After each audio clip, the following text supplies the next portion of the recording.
Imagine climbing a mountain for years. You endure storms. You lose your way. You question your beliefs. You suffer. You sacrifice comfort for understanding. And finally, after everything, you reach the summit, expecting some final revelation, some perfect answer, some complete version of yourself waiting at the top. But instead, you find people, strange people, broken people, confused people, people wearing masks, people pretending, people searching.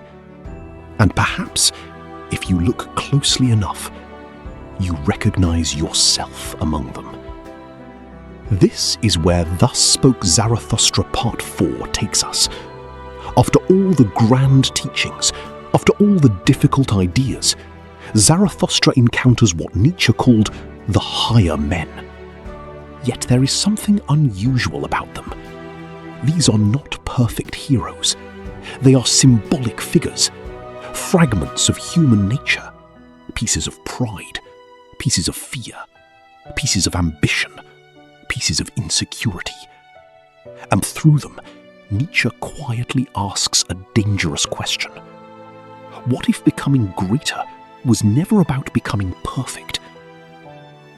What if becoming greater meant becoming honest? There is an old story about a monk who lived beside a lake hidden between mountains. People traveled long distances to seek his wisdom. One day, a young traveler arrived and asked, "Master, how do I become my highest self?" The monk handed him a polished mirror. The traveler looked confused. "I asked for wisdom, not a mirror." The monk smiled. Most people do not need another mountain to climb. Most people need the courage to look.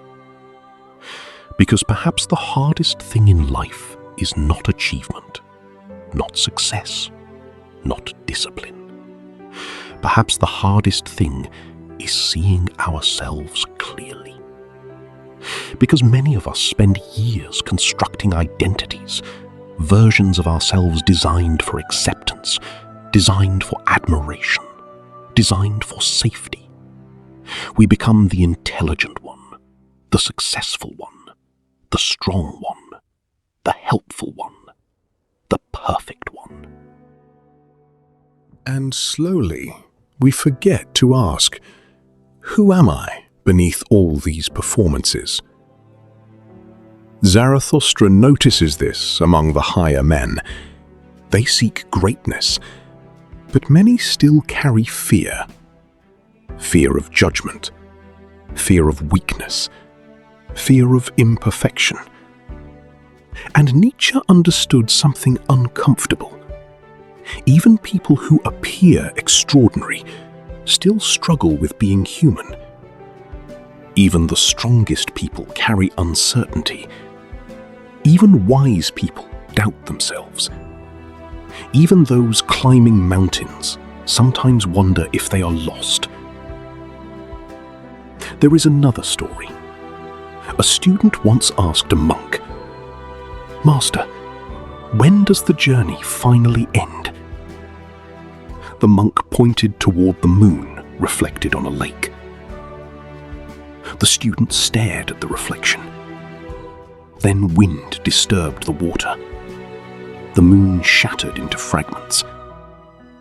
The student panicked. But the monk laughed softly.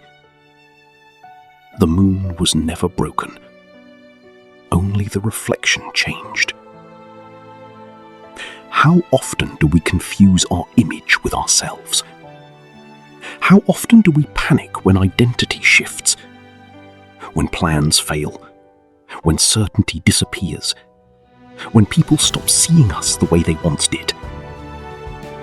Perhaps much of suffering comes from protecting reflections, protecting masks, protecting roles. And perhaps Zarathustra's final lesson is surprisingly gentle. You do not need to become some impossible ideal before accepting yourself. You do not need to eliminate every flaw. You do not need to become perfect before becoming worthy.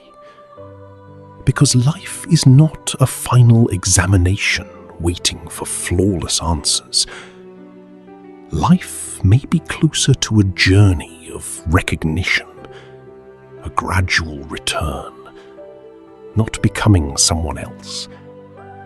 Remembering who you are beneath everything added by fear, beneath expectation, beneath performance, beneath comparison. Because after all his mountains and teachings and suffering, Zarathustra reaches a quiet realization. The final test is not greatness. The final test is whether you can stand before yourself without turning away. So tonight, ask yourself one quiet question. If nobody expected anything from you, who would you allow yourself to become? Sit with that, because perhaps wisdom does not arrive when we finally become extraordinary. Perhaps wisdom arrives when we stop running from ourselves. And if this journey made you reflect, write below, what part of yourself have you spent the most time hiding? Subscribe to Why We Think, and together we'll continue exploring the ideas that quietly shape our lives.